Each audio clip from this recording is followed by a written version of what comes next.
Hey racing fans, Jarrett Mitchell here in the shadow of the wire with a little bit of Kentucky Derby recap. It was just a couple days ago that Calvin Burrell and Mind That Bird shocked pretty much the entire world in the 135th running of the Kentucky Derby, scoring on a 50-1 long shot that was just incredible and something for the ages. What can you say? Mind That Bird is the second biggest payoff of all time in Kentucky Derby history.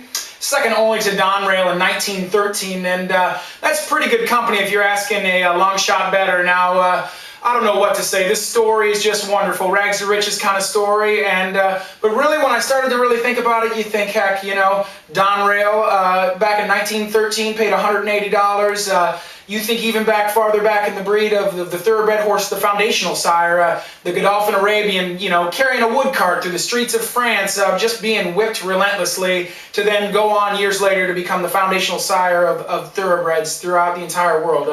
What can you say? This game and this race, all of it, it just plays out perfectly, and I just love the way it went down on Saturday and the way that the big dogs just had to eat cake that day, and so just wonderful. What can you say? If you didn't like the payoff, well, then you're an idiot, and if you didn't like the outcome, well, you're just a sore loser, because people got paid huge, and what can you say? There is not a better storyline than was going on in that storyline on Saturday. There were some huge winners on Saturday and some big losers.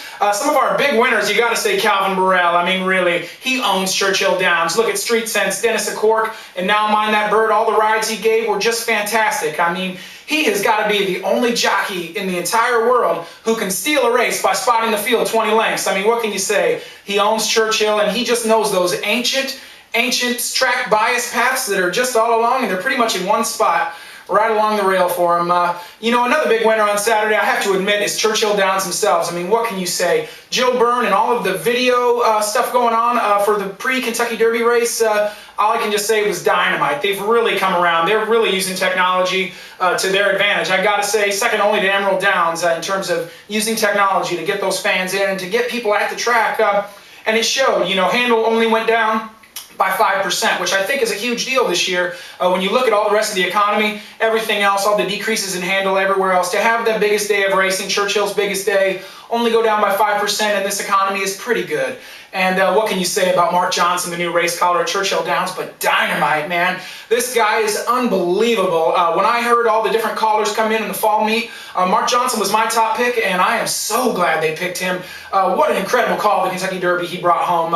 Just awesome. There's no other word to describe it. I mean, he just is just an air of class to the track, and it's incredible. He's just a real race caller, and he's just got a real eye for the entire race and not just for the guys in the front. So all I can say is I hope that in a couple years, when NBC's contracts kind of get renegotiated, that they can finally have the on-track race caller actually call the Derby on NBC, because this is one of the only races people get to hear throughout the country, and I think it'd be great for them to hear somebody that actually calls at the race all the time, that calls at the track all the time.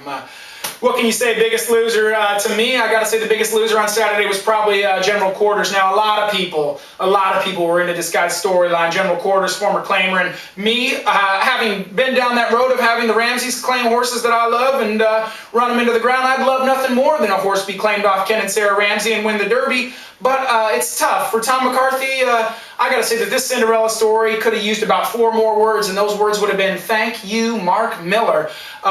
This Derby, though, was incredible. I don't know what else to say. Racing fans, the Preakness is coming up, and let's just hope that it's a good race. It's going to be an incredible betting race once again, because we could have our Derby winner not be the favorite in that race, and so that's a pretty interesting situation and seemed like a good situation for gamblers. So hopefully Pimlico can also benefit from this long shot Derby winner. But I wish them all the best of the luck, and I wish you racing fans out there the best of luck too. Let's pick some winners in the Preakness, and let's get her done. The next Kentucky Derby is only a year away.